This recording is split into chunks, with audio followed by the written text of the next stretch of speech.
Hola a todos, docentes y compañeros de la asignatura Perspectivas de Género y Educación. El día de hoy les presento la actividad número 1, con la cual se hizo una exposición sobre los aspectos relevantes de la perspectiva de género. Para ello vamos a dar respuestas a 3 preguntas muy importantes. La primera, ¿cuáles son las construcciones históricas que conllevaron al abordaje de la perspectiva de género? La segunda, ¿cuál es la relación de la historia de las mujeres, los derechos humanos y la construcción de la perspectiva de género? Y por último, ¿cómo se genera el encuentro de la educación y la perspectiva de género? Es importante mencionar que dentro del componente contextual se deben tener en cuenta algunos conceptos sobre equidad e inequidad de género y el lugar de la mujer.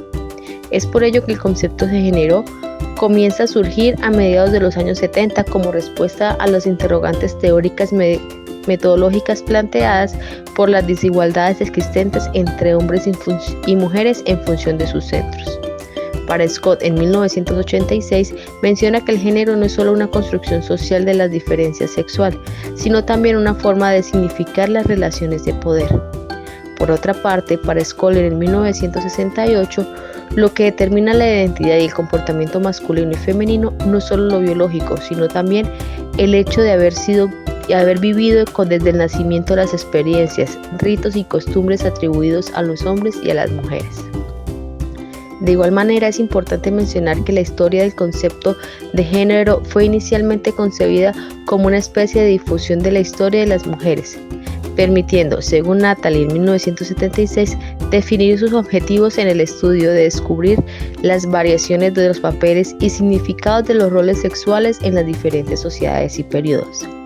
Finalmente, para la francesa Simone Beauvoir, en 1949, había ya expresado que no se nacía mujer, sino que se convertía en ello. De esta manera, advirtió que el sexo es más ligado a la esfera biológica, aquello que lo trae al nacer, y que la noción del género tiene más bien un carácter sociocultural, que es construida dentro de la sociedad en particular, donde se desenvuelve el individuo.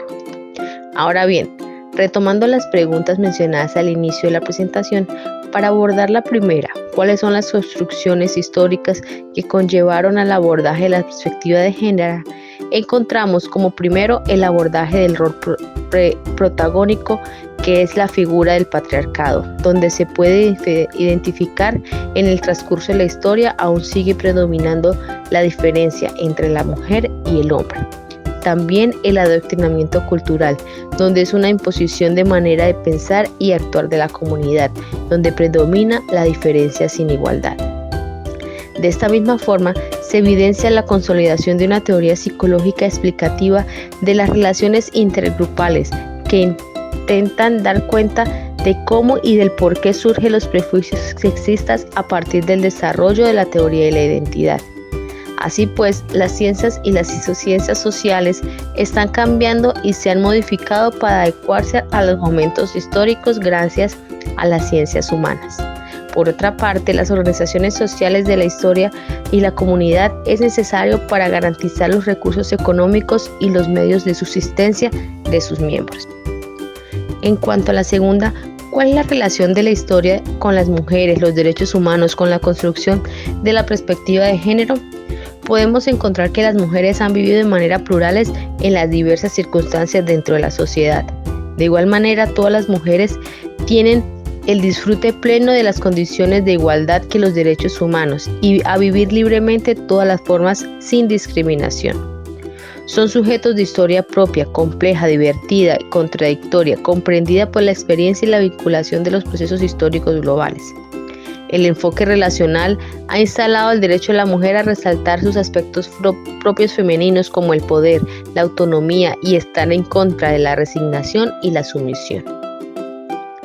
Para continuar, se pueden identificar elementos fundamentales en la perspectiva de géneros. Entre ellos encontramos el lenguaje, las representaciones simbólicas, la opresión, la oposición hombre y mujer como problemática del contexto histórico, social, cultural, económico y político, la marginalidad de la posición femenina en las estructuras sociales y la crítica a la supuesta objetividad y neutralidad de las ciencias positivas.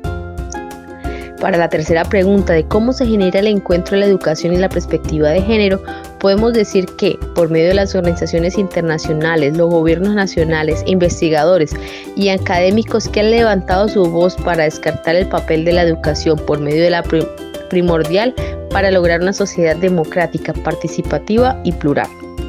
El enfoque de género como herramienta analítica y metodológica que posee una dimensión política y busca la construcción de relaciones de géneros equitativas y justas, en donde se identifiquen los roles y las tareas a realizar no solo por su sexo ni su género, sino por su calificación como persona y profesional. La igualdad de género es más un objetivo en sí mismo, es una condición previa para afrontar el reto de reducir la pobreza, promover el desarrollo sostenible y la construcción de un buen gobierno. Kofi Annan. Gracias.